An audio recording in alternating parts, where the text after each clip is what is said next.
ಆಕಾಶವಾಣಿ ಸಾಫಲ್ಯ ಸಾಧಕರ ವೇದಿಕೆ.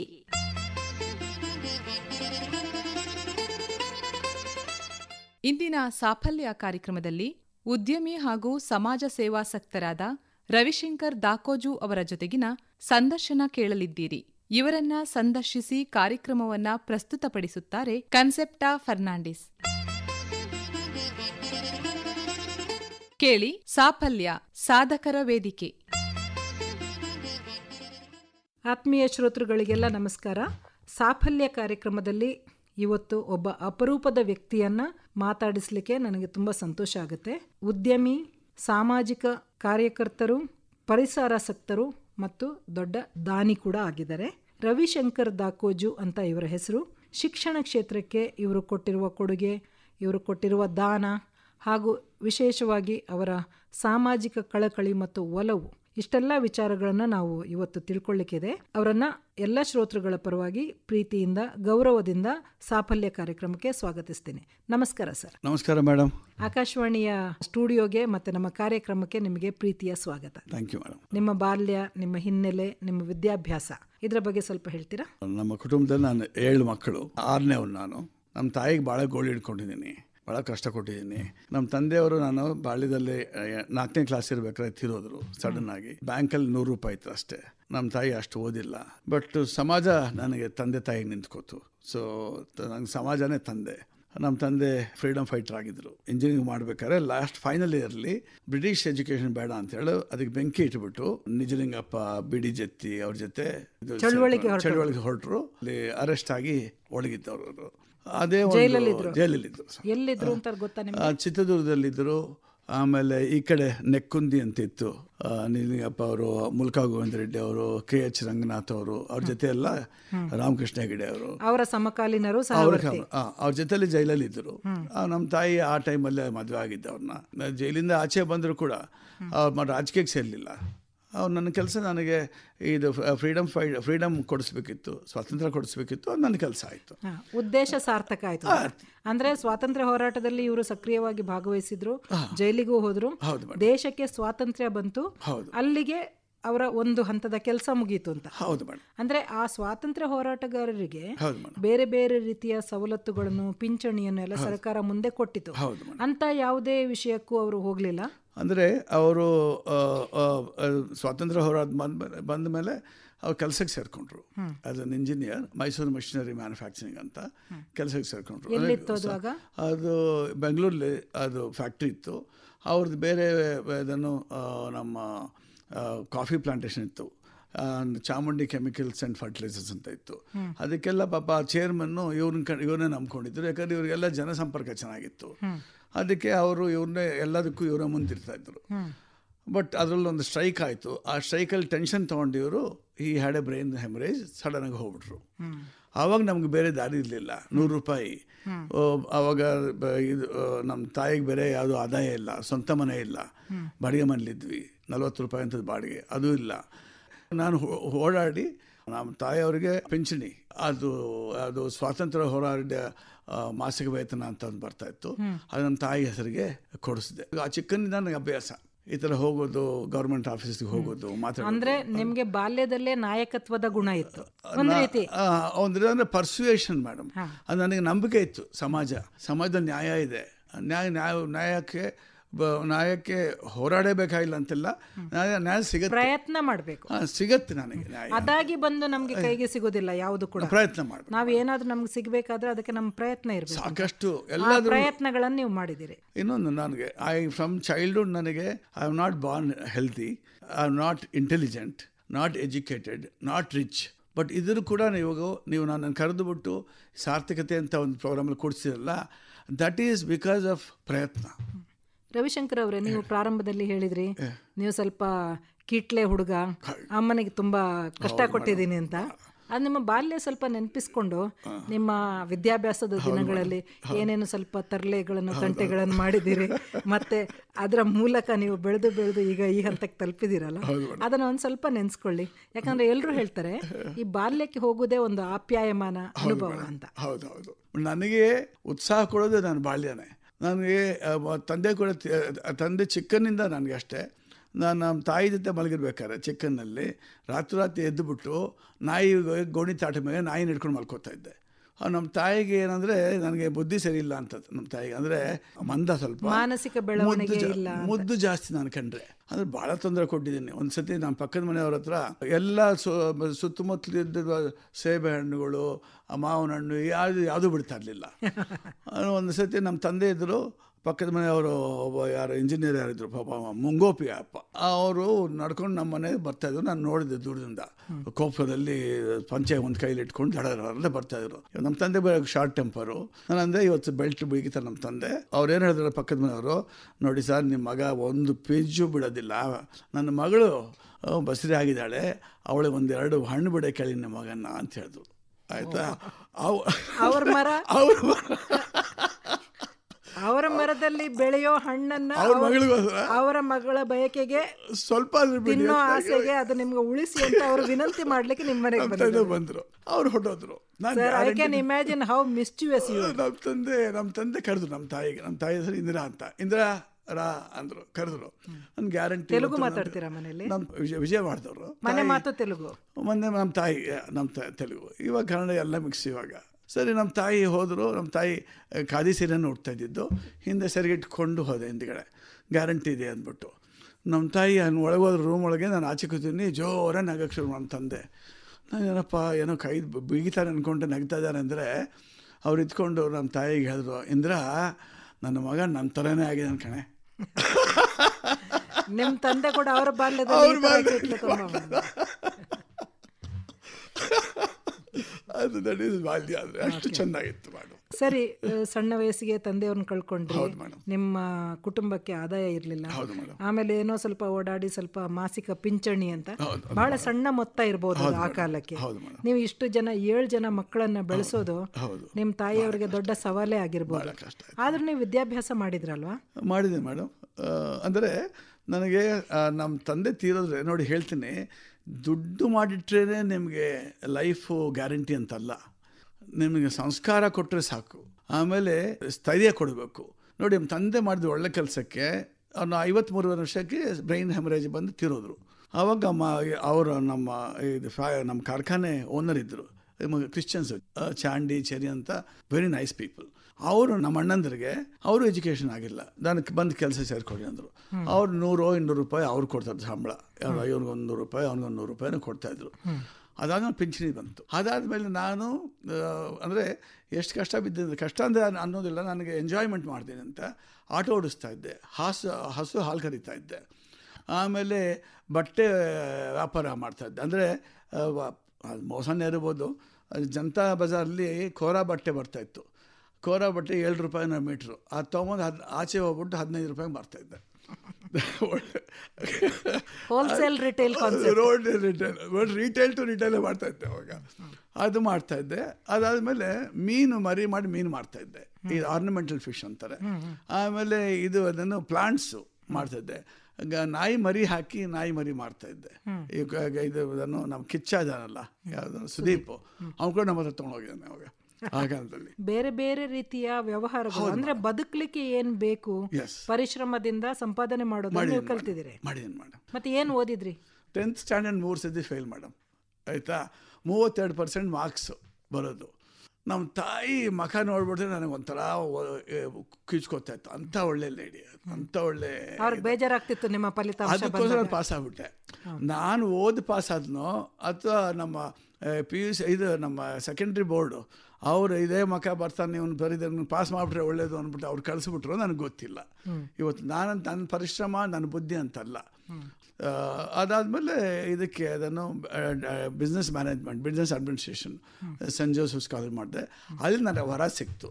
ನನ್ನ ಪತ್ನಿ, ನನ್ನ very nice lady, very nice girl, ನನ್ನ ಪೌಲಾ ರಾಡ್ರಿಕ್ಸ್ ಅಂತ. ಅವಳನ್ನ ಅಲ್ಲಿ ಭೇಟಿ ಆಯ್ತಾ ನಿಮ್ಗೆ? ಅಲ್ಲಿ ಭೇಟಿ ಆಯ್ತು. ಕಾಲೇಜ್ನಲ್ಲಿ ಹೌದು, ಕ್ಲಾಸ್ಮೇಟ್ ಅವರು? Classmate madam. ಈವ್ನಿಂಗ್ ಕ್ಲಾಸಸ್ಸು ಮಾಡ್ತಿದ್ದೆ. Very nice girl. ಯಾಕಂದ್ರೆ ನನ್ನ ಹತ್ರ ಬದುಕೋದು ಅಷ್ಟು ಈಸಿ ಅಲ್ಲ. ನೀವೇ ಹೇಳ್ತಾ ಇದ್ದೀರಾ ಅದನ್ನು. ಅವಳು ನಗ್ತಾ ಇರ್ತಾಳೆ. ಅವಳು ಮನೆಗೆ ಬಂದರೆ ನಾನೆಲ್ಲ ಮರ್ತೋಗ್ಬಿಡ್ತೀನಿ. ಅಷ್ಟು ಒಳ್ಳೆ ಹುಡುಗಿ. Is A gift I got. Okay okay. So ಹಾಗೆ ನಿಮಗೆ ಮಾಡಿದೆ. ಕಾಲೇಜಿನ ಡಿಗ್ರಿಯೂ ಆಯ್ತು, ಹಾಗೆ ನಿಮಗೆ ಜೀವನ ಸಂಗಾತಿ ಕೂಡ ಅಲ್ಲೇ ಸಿಕ್ತು. ಆದ್ಮೇಲೆ I became A bright student. Because ಯಾರಿಗೂ ಬೇಡದೆ ಒಂದು ಸಬ್ಜೆಕ್ಟು BA ತೊಗೋತೀಯಪ್ಪ 32% ಬಂದೇನು ಯಾರೂ ಸಿಗೋದಿಲ್ಲ ಅಂದ್ಬಿಟ್ಟು ನ್ಯಾಷನಲ್ ಕಾಲೇಜಲ್ಲಿ ಸೇರಿಸಿದ್ರು. ಅದು ಒಂದೇ ಇರೋದು, ಬೇರೆ ಯಾರೂ ಇಲ್ಲ ಅಂತ. ಅದು ನೋಡಿ, ಎಕನಾಮಿಕ್ಸು, ಸೈಕಾಲಜಿ, ಸೋಷಿಯಾಲಜಿ, ಲಾಜಿಕ್ಕು, ಇದು 3 ಇವತ್ತು ಕೂಡ ನಾನು ನಿಮ್ಮ ಹತ್ರ ಮಾತಾಡ್ಬೇಕಾದ್ರೆ ಕೂಡ ಇದು 4 ಇದೆಯಲ್ಲ, 4 ಉಪಯೋಗಿಸ್ತೀನಿ. ಎಲ್ಲ ದಿಸ್ ಲೈಫ್ ಸೈನ್ಸಸ್ಸು. ಹೌದು. ಅಲ್ಲಿ ನನಗೆ ನರಸಿಂಹನವರು ಪರಿಚಯ ಆದರು. ಅವ್ರು ನಾನು ಪೆಟ್ಟು ಡಾಕ್ಟರ್ ಎಚ್ ನರಸಿಂಹಯ್ಯ.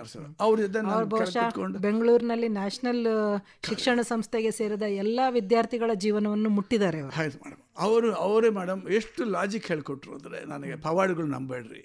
ಅವರಿಂದ ನನಗೆ ಮೈಂಡ್ ಚೇಂಜ್ ಆಯಿತು, ರೆಬೆಲ್ ಆಗ್ಬಿಟ್ಟು. ನಿಮ್ಮ ವ್ಯಕ್ತಿತ್ವ ವಿಕಸನವೂ ಆಯಿತು. ಅಲ್ಲೇ ಮೇಡಮ್, ಮೂಢನಂಬಿಕೆ ನಂಬೇಡಿ.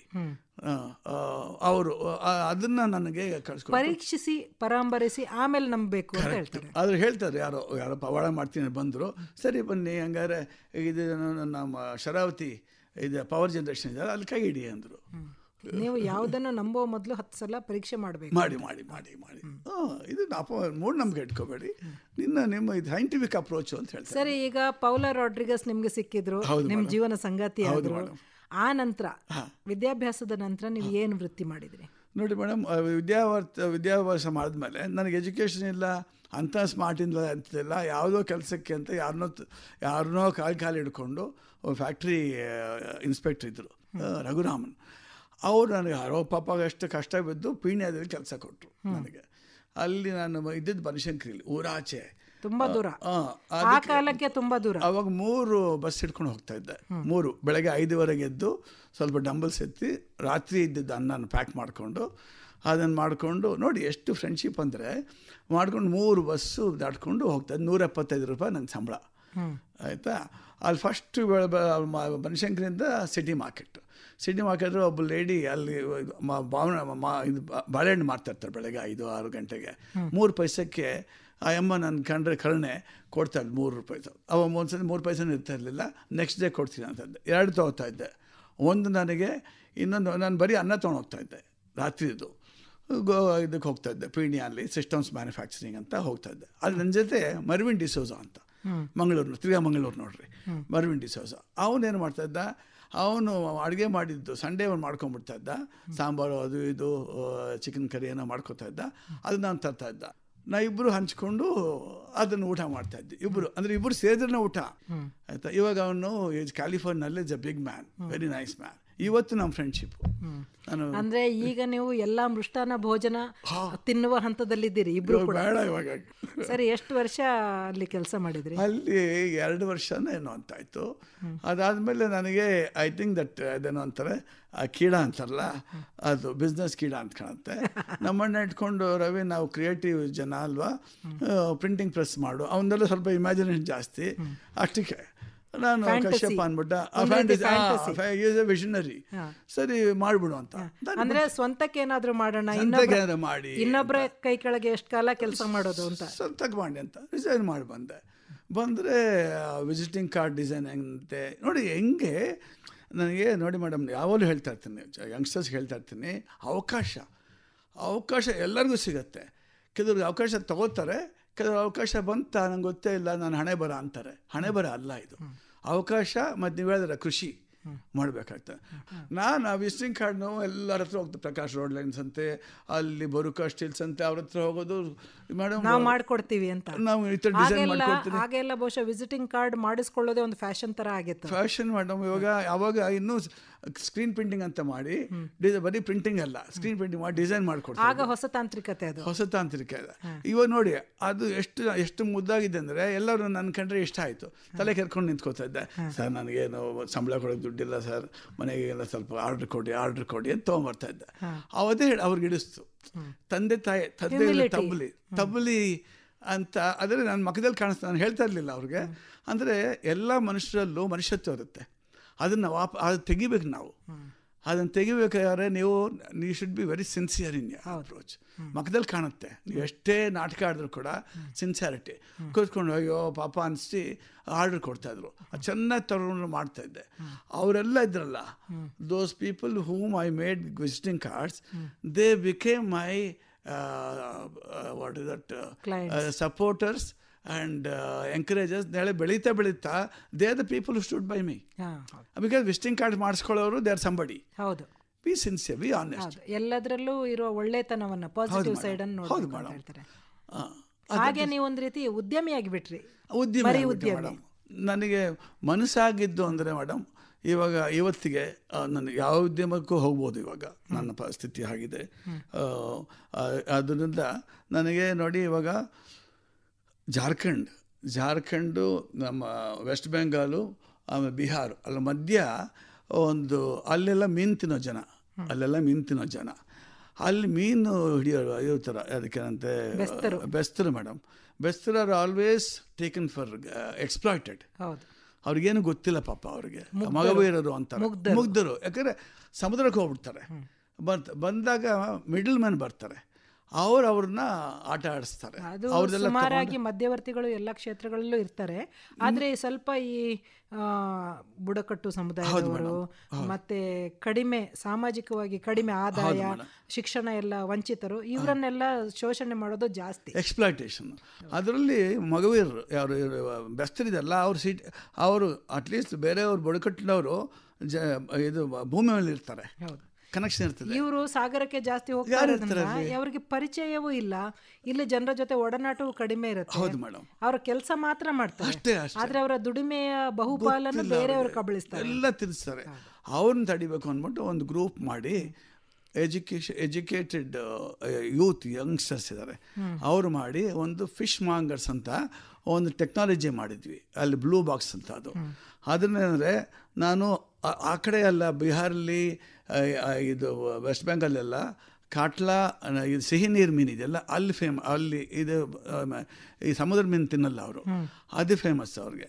ಅದು ಬದುಕಿದ್ರೆ 20% ಜಾಸ್ತಿ ಸಿಗುತ್ತೆ, ಬದುಕಿರ್ಬೇಕು ಮೀನು. ಅವರು ಕ್ಯಾಚ್ ಅದು ಬದುಕಿರ್ಬೇಕು. ಕ್ಯಾಚ್ ಅಂದರೆ ಎಷ್ಟೊಂದು ಬದುಕುತ್ತೆ, ಹಾಫ್ ಅನ್ ಅವರ್ ಇದು. ಅದನ್ನೇನು ಮಾಡ್ತೀನಿ ನಾವು, ಆ ಬ್ಲೂ ಬಾಕ್ಸ್ ಅಂತ ಹಾಕಿ, ಅದು ಟೆಕ್ನಾಲಜಿ ಯೂಸ್ ಮಾಡಿ 500 ಕಿಲೋಮೀಟರ್ವರೆಗೂ ನಾನು ಬದುಕೊಂಡೆ. ಜೀವಂತ ಮೀನಿಗೆ 25% ಜಾಸ್ತಿ ಇರುತ್ತೆ.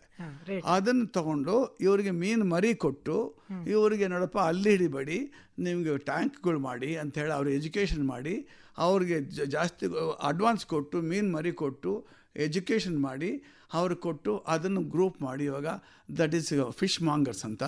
That is something which is very close to my heart. ಶ್ರೋತೃಗಳೇ, ರವಿಶಂಕರ್ ದಾಕೋಜು ಅನ್ನುವ ಅಪರೂಪದ ವ್ಯಕ್ತಿಯನ್ನು ನಾನು ಮಾತಾಡಿಸ್ತಾ ಇದ್ದೇನೆ.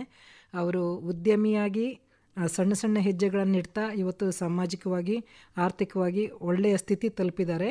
ಆದರೆ ಅವರು ತಾವು ಏನು ಪಡೆದಿದ್ದಾರೆ ಸಮಾಜದಿಂದ, ಅದನ್ನು ಸಮಾಜಕ್ಕೆ ಕೊಡುವ ಕೆಲಸ, ನಾವೇನು ಹೇಳ್ತೀವಿ, ನದಿಯ ನೀರನ್ನು ನದಿಗೆ ಚೆಲ್ಲಿ ಅಂತ, ಆ ರೀತಿಯ ಕೆಲಸವನ್ನು ಮಾಡ್ತಾ ಇದ್ದಾರೆ.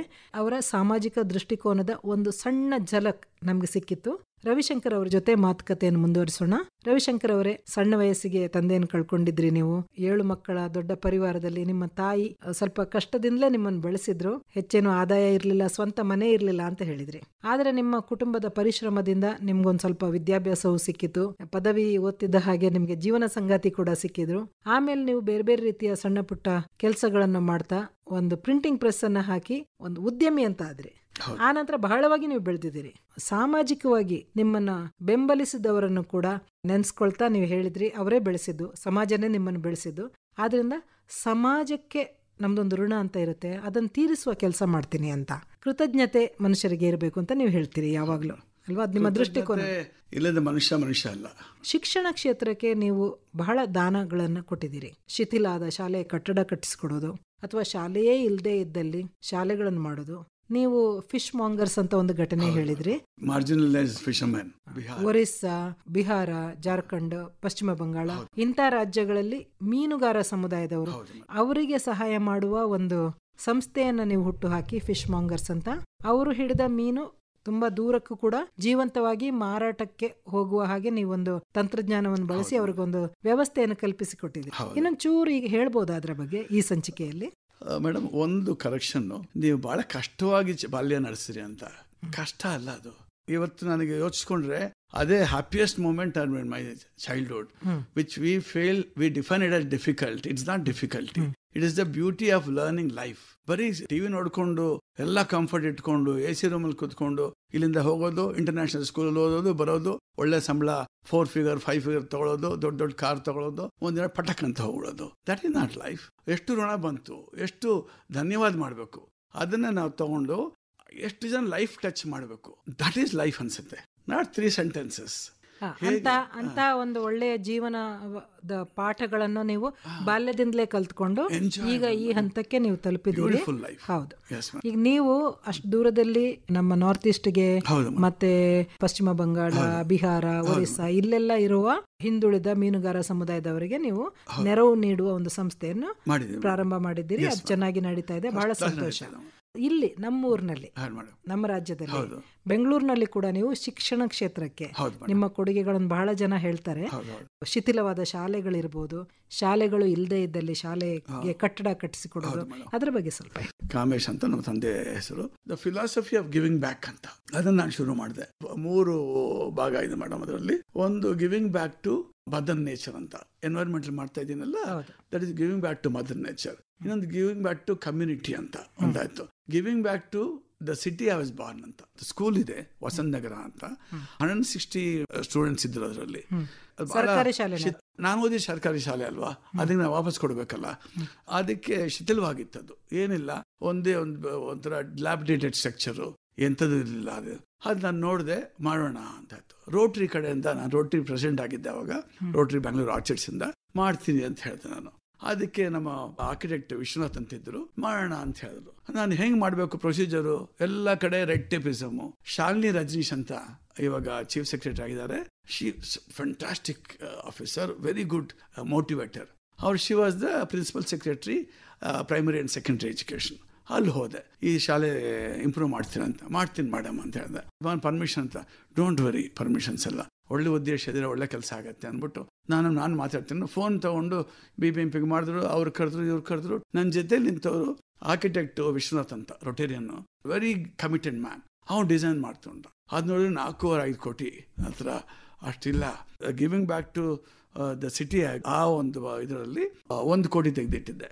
ಆ 1 ಕೋಟಿ ನಾನು ಬ್ಯಾಂಕಲ್ಲಿ ಹಾಕಿದೆ. ಅಲ್ಲಿಂದ ಫಂಡ್ ಕಲೆಕ್ಷನ್ ಅಂತ ಶುರು ಆಯಿತು. ಅದು ಇವತ್ತು ಒಣದ ಮಾದರಿ ಶಾಲೆ, ಬ್ಯೂಟಿಫುಲ್, ಎಷ್ಟು ಚೆನ್ನಾಗಿದೆ ಗೊತ್ತಾ. ಅದು ಒಳಗೆ ಹೋಗ್ಬೇಕು ನೀವು. ಹೋಗಿದ ತಕ್ಷಣ ಅದು ಭೂಮಂಡಲ ಎಲ್ಲ ಬರೆದಿದೆ. ಫುಲ್ ಡೆಮಾಲಿಷನ್ ಮಾಡಿ ಅಲ್ಲ, ಹೊಸ ಕಟ್ಟಡನೇ ಕಟ್ಟಿದ್ರು. ಹೊಸ ಕಟ್ಟಡ ಅಂದರೆ ಅನ್ಫಾರ್ಚುನೇಟ್ಲಿ ಅಲ್ಲಿ ಜೌಗ್ ಬಂದ್ಬಿಡ್ತು. ದಿಸ್ ಇಸ್ ಆಲ್, ಇದೆಲ್ಲ ಕೆರೆ ಆಗಿತ್ತು ಮೊದಲು. ಆ ಜೌಗ್ ಬಂದರೆ ಕನ್ಸ್ಟ್ರಕ್ಷನ್ ಭಾಳ ಕಷ್ಟ ಆಗ್ತದೆ. 1 year ಮಾಡ್ತೀನಿ ಅಂತ ಶಾಲಿನಿ ಮೇಡಮ್ಗೆ ನಾನು ಭಾಷೆ ಕೊಟ್ಟಿದ್ದೆ. ಇವರು ಹುಡುಗರನ್ನೆಲ್ಲ ಅಲ್ಲಿ ಪಕ್ಕದಲ್ಲಿ ಚೌಲ್ಟ್ರಿ ಇತ್ತು, ಅಲ್ಲಿ ಓದಿಸ್ತಾ ಇದ್ವಿ. ಇದು ಜೌಗ್ ಬಂತು. ಬಟ್ ಎಷ್ಟು ಚೆನ್ನಾಗಿ ನಮ್ಮ ಕಾಂಟ್ರಾಕ್ಟರ್ಸ್, ವಿಜಯ ಎಂಟರ್ಪ್ರೈಸ್ ಅಂತ ಕಮಿಟೆಡ್ ಪೀಪಲ್, ಅದನ್ನು ಪೈಲ್ ಫೌಂಡೇಶನ್ ಅಂತ ಮಾಡಿ ವಿತಿನ್ 10.5 months 800 ಸ್ಟೂಡೆಂಟ್ಸ್ಗೆ ಎಷ್ಟು ಚೆನ್ನಾಗಿ ಒಳ್ಳೆ ಪ್ರೈವೇಟ್ ಸ್ಕೂಲ್ ಇದ್ದಂಗಿದೆ. ಇಮ್ಮಿಡಿಯೇಟ್ ಆಗಿ ಜಂಪ್ ಆಯಿತು ಅಡ್ಮಿಷನ್. 160 ಜನ ಇದ್ದು 450 ಜನ ಆಯಿತು. ಇಂಗ್ಲೀಷ್ ಮೀಡಿಯಂ ಕೇಳಿದ್ರು, ಅದು ಬಂತು. This is my way of saying thank you the city who given me birth. and ಇಷ್ಟೆಲ್ಲ ನನಗೆ ಮಾಡಿದಿರಿ. ನಾನು ತುಂಟಾದರೂ ಇಷ್ಟೆಲ್ಲ ನನಗೆ ನಮ್ಮ ತಂದೆ ಇಲ್ಲರೂ ಕೂಡ ನನ್ನ ಸಮಾಜ ನನ್ನ ತಂದೆಯಾಗಿ ನಿಂತ್ಕೊಂಡು ನನಗೆ ಮಾಡಿಕೊಟ್ರಿ ಅಂತ. This is one thing madam. ಕೋಲಾರಕ್ಕೆ ಹೋದೆ. ಕೋಲಾರಲ್ಲಿ ಎಲ್ಲ ಬ್ಯಾಕ್ವರ್ಡ್ ಭಾಳ. ಅಲ್ಲಿ 125 ಶಾಲೆ ನಾನು ಈ ವರ್ಷದಲ್ಲಿ ಮಾಡ್ತೀನಿ ಅಂದೆ. ರೋಟ್ರಿಲಿ ಹ್ಯಾಪಿ ಸ್ಕೂಲ್ ಅಂತಾರೆ. ಅದ್ರಲ್ಲಿ 6 ಐಟಮ್ಸ್ ಇರ್ತದೆ. ಅಂದರೆ ಗರ್ಲ್ಸ್ಗೆ ಟಾಯ್ಲೆಟ್ಸು, ಆಮೇಲೆ ಅಂಗನವಾಡಿ ಚಿಕ್ಕ ಮಕ್ಕಳಿಗೆ, ಆಮೇಲೆ ಆಚೆ ಆಟ ಆಡೋ ಇದು, ಆರುವ ವಾಟರು, ಪ್ಯೂರಿಫೈಡ್ ವಾಟರು, ಆ ಥರ 6 ಇದೆ. ಓಕೆ, 6 ಐಟಮ್ ನಾವು ಕೊಡಬೇಕು. ಅವಾಗ ಹ್ಯಾಪಿ ಸ್ಕೂಲ್ ಅಂತ. ಅದು ಇಂಟರ್ನ್ಯಾಷನಲ್ಲಿ ಆ ಟರ್ಮಲ್ಲಿ 125 ಶಾಲೆ ನಮ್ದು. ಎಂತ ಬ್ಯೂಟಿಫುಲ್ ಸಪೋರ್ಟ್ ಅಂದ್ರೆ H. ರವಿಕುಮಾರ್ ಅಂತ ರೊಟೇರಿಯನ್, ಅವರು ಅದನ್ನು ಪ್ರಕಾಶ್ ಕಾಮತ್, ವಿಶ್ವನಾಥ್ ಒಂದು ಗ್ರೂಪ್ ಮಾಡಿದ್ವಿ. Like warriors. 12 months ಅಲ್ಲಿ ಕೋಲಾರ ಜಿಲ್ಲೆಯ 125 ಶಾಲೆ ನಂದು ಬೇರೆ ಬೇರೆ ಸವಲತ್ತುಗಳು. ಟಾರ್ಗೆಟ್ ಇತ್ತು 100 ಶಾಲೆ ರೋಟರಿ ಬ್ಯಾಂಗ್ಳೂರ್ ಮಾಡಿದ್ರು. ನಾನು ಪ್ರೆಸೆಂಟ್ ನಾವು ಅದನ್ನ ಬ್ರೇಕ್ ಮಾಡ್ಬೇಕಂತ ನಂದು. ಅದೊಂದು ಮಾಡಿದೆ. ಇನ್ನೊಂದು ಫುಲ್ ಸ್ಕೂಲು ಮಣಿಪುರಲ್ಲಿ ಮಾಡಿದೆ. ಆಮೇಲೆ ನಮ್ಮ ತಾಯಿಗೆ ಥ್ಯಾಂಕ್ಸ್ ಹೇಳ್ಬೇಕಿತ್ತು ನಾನು. ಅವ್ರ ಊರು ಪೆದ್ದಾಪುರಂ ಅಂತ, ಗುಂಟೂರು ಹತ್ರ, ಅದು ಗೋದಾವರಿ ಡಿಸ್ಟ್ರಿಕ್ಟ್, ವೆಸ್ಟ್ ಗೋದಾವರಿ ಅಂತ, ಪೆದ್ದಾಪುರ, ಅಲ್ಲಿ ಮಾಡಿದೆ. ಆಮೇಲೆ ನನಗೆ ಇದು ಮಂಜೂರ್ ಅಂತ ಇದೆ, ದಟ್ ಈಸ್ ಊಟಿಗಿಂತ ಒಂದು 50 ಕಿಲೋಮೀಟರ್ ದೂರ ಕಾಡು ಜನ, ಅಲ್ಲೊಂದು ಸ್ಕೂಲ್ ಮಾಡಿದ್ವಿ.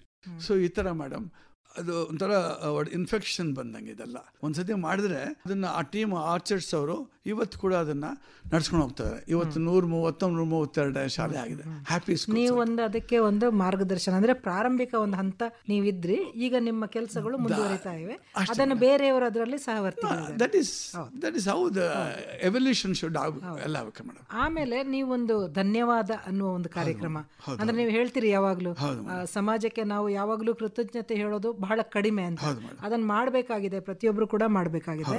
ಅದಕ್ಕೋಸ್ಕರ ಹಸುರೀಕರಣ ಅಂದ್ರೆ ಗಿಡಗಳನ್ನು ನೆಡೆಸಿ ಅದನ್ನು ಮರಗಳಾಗಿ ಬೆಳೆಸೋದು, ತೋಪುಗಳಾಗಿ ಬೆಳೆಸೋದು, ಅದು ಒಂದು ನಿಮ್ಮ ಕಾರ್ಯಕ್ರಮ ಇದೆಯಲ್ಲ, ಅದರ ಬಗ್ಗೆ ಸ್ವಲ್ಪ ಹೇಳಿ. ಅದು ಬಹುಶಃ ಅದು ಬಹಳ ಬೇಕಾಗಿರುವ ಕಾರ್ಯಕ್ರಮ. ಇದು 3 ಹೇಳಿದೆ ಮೇಡಮ್ ನಾನು. ಫಿಲಾಸಫಿ ಗಿವಿಂಗ್ ಬ್ಯಾಕ್ ಅಲ್ಲಿ giving back to the city ಆಯ್ತು, ವಸಂತ ನಗರ ಆಯ್ತು. ಗಿವಿಂಗ್ ಬ್ಯಾಕ್ ಟು ಕಮ್ಯುನಿಟಿ ಅಂತ ಹೇಳ್ಬಿಟ್ಟು ಆ ಸ್ಕೂಲ್ಗಳಲ್ಲಿ ಆಯ್ತು.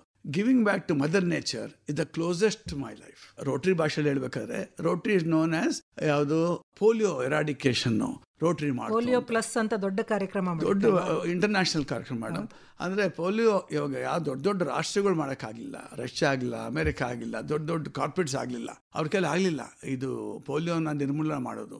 ಅವರು ರೋಟರಿ ಜೊತೆ ಕೈ ಆಡಿಸಿದ್ರು, ಅವಾಗ ನಾವು ಸಾಧಿಸಿದ್ವಿ. ಇವತ್ತು 2 ರಾಷ್ಟ್ರ ಅಂದರೆ ಪಾಕಿಸ್ತಾನ 1-2 ಇದೆ ಕೇಸು, ಆಮೇಲೆ ಅಫ್ಘಾನಿಸ್ತಾನ 3 ಏನೋಯ್ತು, 3-4 ಬಿಟ್ರೆ ಎಲ್ಲ ಕಡೆ ಪ್ರಪಂಚದಲ್ಲಿ ಅದಾಯ್ತು. ಅದು ನಮ್ಗೆ ಹೆಮ್ಮೆ. ನಮ್ಮ ದೇಶದಲ್ಲಿ ಕೂಡ ಪಲ್ಸ್ ಪೋಲಿಯೋ ಅಂತ ದೊಡ್ಡ ಅಭಿಯಾನ, ಅದೊಂದು ಅಭ್ಯಂತರ ಮಾಡು. ಅದಕ್ಕೆ ಡ್ರಾಪ್ಸ್ ಹಾಕ್ತಾರೆ. ಅದಕ್ಕೆ that is A movement, world movement ಆಗಿ ಅದು ಹೆಮ್ಮೆಯಿಂದ ರೋಟರಿ ಮಾಡ್ತು ಅಂತ ಹೇಳ್ತೀವಿ. ಪೋಲಿಯೋ ಪ್ಲಸ್ ಅನ್ನೋದು ರೋಟರಿಯ ಬಹಳ ದೊಡ್ಡ ಕೊಡುಗೆ ಆಯ್ತಲ್ಲ, ಪ್ರಪಂಚಕ್ಕೆ ಅದು ಕೊಡುಗೆ ಆಯ್ತು ಮೇಡಮ್. ಅದಾಯ್ತು ಏನಾಯ್ತು, ಇವಾಗ ಅದನ್ನ ನಾವು ಹೆಮ್ಮೆಯಿಂದ ಹೇಳ್ಕೊತೀವಿ. ಕರೆಕ್ಟ್ ತಾನೆ? ಇವಾಗ ನೋಡಿ ನಾವು ಹಣೆ ಬರ ನೋಡ್ರಿ, ಅಂದರೆ polio is ಎರಾಡಿಕೇಟೆಡ್ from the planet. Correct ತಾನೆ? ಇವಾಗ ಪ್ಲಾನೆಟ್ಗೆ ಪೋಲಿಯೋ ಬಂದಿದೆಯಲ್ಲ, ಅದಕ್ಕೆ ಯಾವ ಡ್ರಾಪ್ಸ್ ಹಾಕ್ತೀರಿ? ಅದು ಗಿಡ ನೆಡಬೇಕು. ಈಚ್ ಗಿಡ is 1 drop for A child ಅಂತ. ದಾಕೋಜು ಧನ್ಯವಾದ ಅನ್ನುವ ನಿಮ್ಮ ಹೊಸ ಕಾರ್ಯಕ್ರಮ ಎಲ್ಲಿ ಮಾಡ್ತಾ ಇದ್ದೀರಿ ಅದನ್ನ? ಮೇಡಮ್ ಇದು ಅದೇನಂತಂದ್ರೆ, ನನಗೆ ಏನೂ ಇಲ್ಲದೆ ನನಗೆ ಇಷ್ಟೆಲ್ಲ ಕೊಡ್ತಲ್ಲ ಸಮಾಜ, ಪ್ರಪಂಚ ಇದು ಅಂತ. ನನಗೆ ಯಾರಿಗೆ ನಾನು ಹೇಳ್ಕೊಳ್ಳಿ ಅಂದರೆ 1 ಲಕ್ಷ ಗಿಡ ನೆಡಬೇಕು ಅಂತ. ಅದು ಕೋಟಿ ನಾಟಿ ಬಿಟ್ಟು ಕರ್ನಾಟಕದಲ್ಲೇ ಇಲ್ಲ ಮೇಡಮ್, ಆ ಥರ ಇಲ್ಲ. ನನಗೆಲ್ಲ ಪೃಥ್ವಿ ಎಲ್ಲ ಒಂದೇ ನನಗೆ. ಆಯ್ತಾ? ಈ ವರ್ಷ ಶುರುವಾಗಿದ್ದು ನಾವು ಇದೆಲ್ಲ ಮಾಡಿ ಎಲ್ಲರಿಗೂ ಮೋಟಿವೇಟ್ ಮಾಡಲಿಕ್ಕೆ ನನಗೆ ಟೈಮ್ ಹಿಡಿತು. ಆಗಸ್ಟ್ 3rd 4th ಒಂದು ಫಸ್ಟ್ ಪ್ರಾಜೆಕ್ಟ್ ಮಾಡಿದ್ವಿ, ಸಿಂಧುದುರ್ಗ ಅಂತ. ಅಂದರೆ ಸಿಂಧುದುರ್ಗ ಇಸ್ ಮಹಾರಾಷ್ಟ್ರ ಲಾಸ್ಟ್ ಬಹಳ ಹಿಂದುಳಿದ ಜಾಗ. ಅದು ನನಗೆ ಈ ಥರ ಪ್ರೋಗ್ರಾಮ್ಗಳು ಮಾಡಬೇಕಾದ್ರೆ ಒಬ್ಬನ ಕೈಲಿ ಆಗೋದಿಲ್ಲ. ಅದು ಸೇಮ್ ಮೆಂಟಾಲಿಟಿ ಇರೋರು ಇರಬೇಕು, ಸಮಾನಾಸಕ್ತರು, ಸಮ ಮನಸ್ಸಿರೋರು ಬೇಕು. ಅಲ್ಲಿ ನನಗೆ ಸಿಕ್ಕಿದ್ರು ಕಮಿಟೆಡ್ ಪೀಪಲ್, ಭಾಳ ಕಷ್ಟದಲ್ಲಿರೋರು ಅವರು. ಅವ್ರು ನಿಂತ್ಕೊಂಡ್ರು. ಫಸ್ಟ್ ಡೇ ಮೇಡಮ್ ನಾವು 11,000 ಪ್ಲಾಂಟ್ಸ್ ಥ್ರೂ ಸ್ಟೂಡೆಂಟ್ಸ್ ಅವ್ರಿಗೆ ಇಟ್ಕೊಂಡು, ಸ್ಕೂಲ್ ಟೀಚರ್ಸ್ನ ಇಟ್ಕೊಂಡು, ಹೆಡ್ ಮಾಸ್ಟರ್ನ ಇಟ್ಕೊಂಡು ಒಂಥರ ಸ್ಟ್ರಾಟಜಿ ಮಾಡ್ಕೊಂಡ್ವಿ. ಅದನ್ನ ಒಬ್ಬೊಬ್ರು ಮಕ್ಕಳಿಗೆ ಹಣ್ಣಿನ ಮರ ಅಂದರೆ ಅವ್ರಿಗೆ ಇಷ್ಟ, ಹಣ್ಣಿನ ಮರನ ಕೊಟ್ವಿ. ಅಲ್ಲಿ ಗೇರು ಬೀಜದ ಮರ, ಆ ಕಡೆ ಸಿಂಧುದುರ್ಗ ಆ ಕಡೆ ಎಲ್ಲ ಇದು ರತ್ನಗಿರಿ ಆಲ್ಫೋನ್ಸೋ ಅಂತ ಬರುತ್ತೆ, ಅದ್ರದ್ದು ಸೀಬೆಕಾಯಿ, ಸಪೋಟ ಎಲ್ಲ ಕೊಟ್ವಿ. ಒಬ್ಬೊಬ್ರಿಗೆ ಕೊಟ್ಕೊಂಡೋದ್ವಿ, ಬೇರೆ ಬೇರೆ ಕೊಟ್ವಿ. ಅವರು ಸಂತೋಷವಾಗಿ ತಗೊಂಡ್ರು. ಅದನ್ನ ರಿಪೋರ್ಟ್ ಕಲೆಕ್ಟ್ ಮಾಡ್ತಾ ಇದ್ದೀವಿ, ಹಾಕಿದಾರ ಫೋಟೋ ಕಳಿಸಿ ಇದು ಅಂತ. ಅದು 11,000 ಆಯಿತು. ಅದಾದ್ಮೇಲೆ ಮತ್ತೆ ಅದು ಹುಚ್ಚಿಡ್ಕೋತು, ಪೇಪರ್ಲೆಲ್ಲ ಬಂತು, ಅಲ್ಲೆಲ್ಲ ಕಡೆ ಪೋಸ್ಟರ್ ಹಾಕಿದ್ರು, ಡಾಕೋಜು ಧನ್ಯವಾದ ಯಾತಕ್ಕೆ ಏನು ಅಂತ.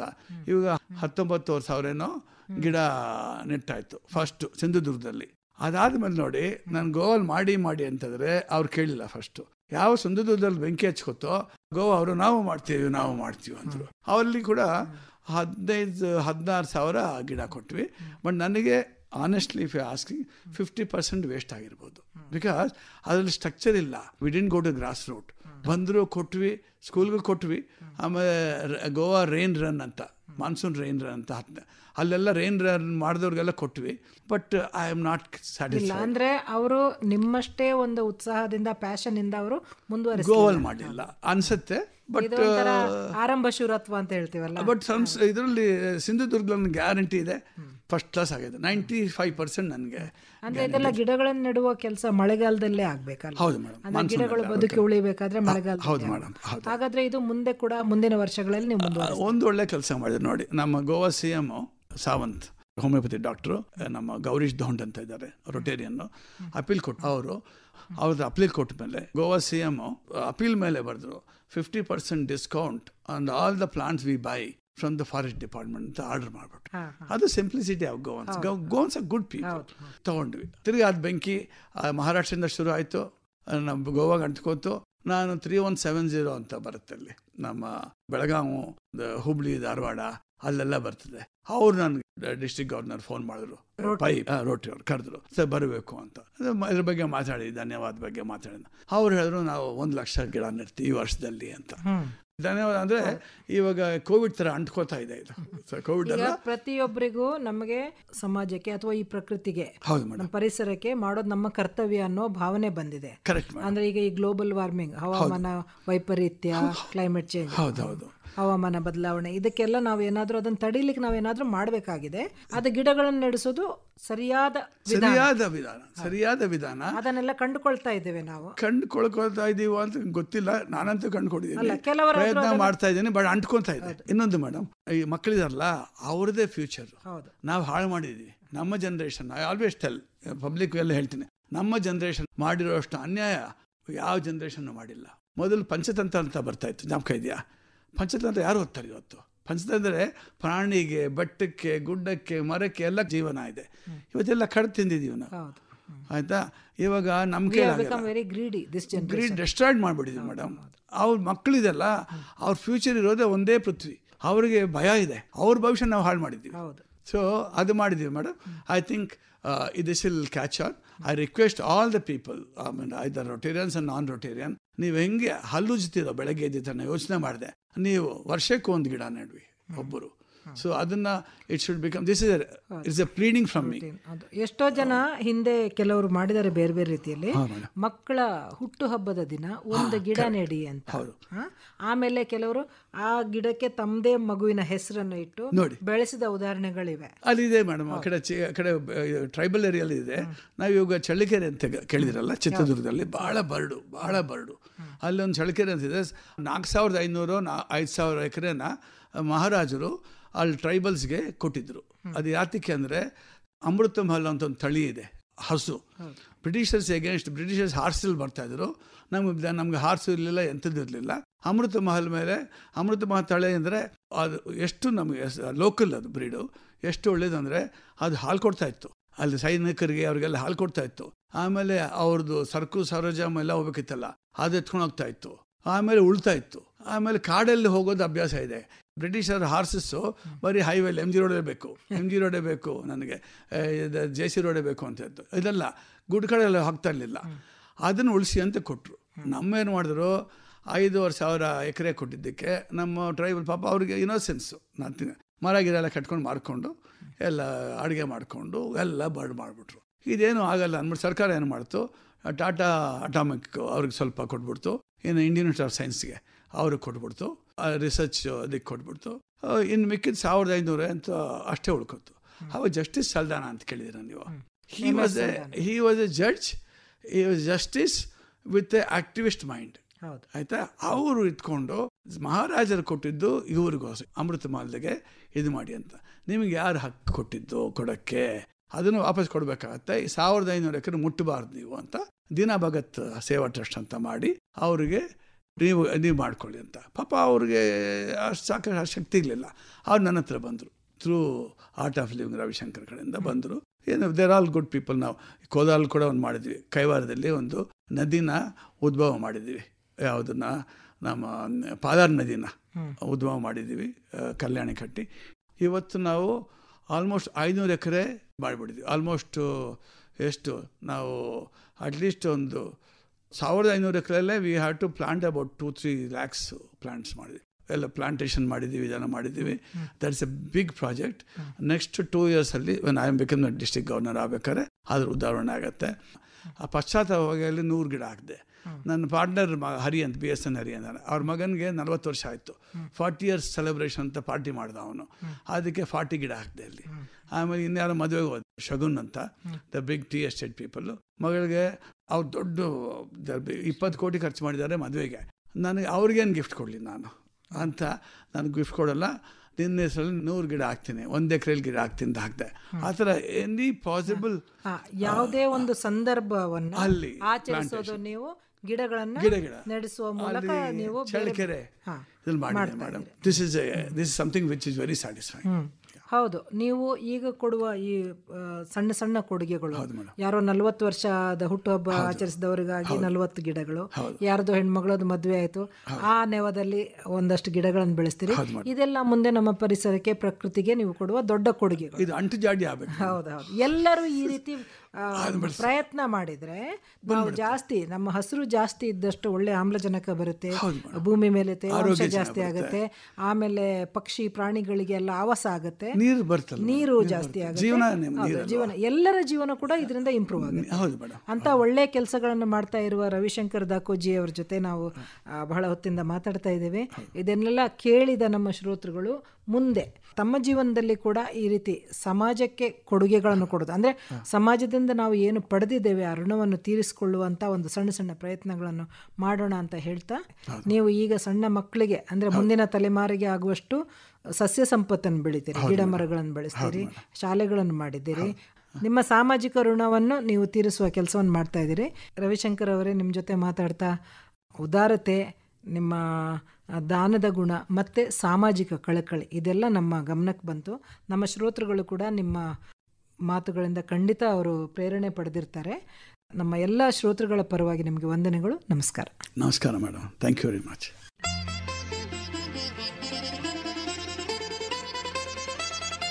ಸಾಫಲ್ಯ ಕಾರ್ಯಕ್ರಮದಲ್ಲಿ ಉದ್ಯಮಿ ಹಾಗೂ ಸಮಾಜ ಸೇವಾಸಕ್ತರಾದ ರವಿಶಂಕರ್ ದಾಕೋಜು ಅವರ ಜೊತೆಗಿನ ಸಂದರ್ಶನದ ಮುಂದುವರೆದ ಭಾಗವನ್ನ ಇದುವರೆಗೆ ಕೇಳಿದಿರಿ. ಇವರನ್ನ ಸಂದರ್ಶಿಸಿ ಕಾರ್ಯಕ್ರಮವನ್ನ ಪ್ರಸ್ತುತಪಡಿಸಿದವರು ಕನ್ಸೆಪ್ಟಾ ಫರ್ನಾಂಡಿಸ್. ಸಾಫಲ್ಯ ಕಾರ್ಯಕ್ರಮ ವಿವಿಧ ಭಾರತಿ ಕನ್ನಡ ವಾಹಿನಿಯ ಕೊಡುಗೆ.